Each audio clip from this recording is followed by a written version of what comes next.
ஜபித்திடில் எண்ணியதெல்லாம் கிட்டும் யமபயமகன்றோடும் மூவுலகும் பூஜிக்கும் முருகனருள் முன்னிற்கும் பூவுலகில் இணையற்ற பூஜ்யனுமாவாய் நீ கோடித்தரம் ஜபித்து கோடி காண வேண்டுமப்பா.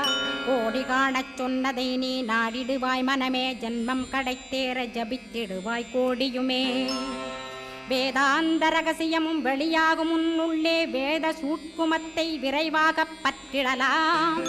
சுப்பிரமணிய குரு ஜோதியாயுள் தோன்றிடுவான் அருட்பெருஞ்சோதியான ஆறுமுக சுவாமியுமே. அந்தர்முகமிருந்து ஆட்கொள்வான் சத்தியமாய், சித்தியையும் முக்தியையும் ஸ்கந்த குரு தந்திடுவான். நின்னையே நான் வேண்டி நித்தமும் ஏத்துகிறேன் மெய்யறிவாக கந்தா வந்திடுவாய் இவனுளே நீ. வந்திடுவாய் மறுவிடுவாய் பகுத்தறிவாகவே நீ, பகுத்தறிவோடிவனை பார்த்து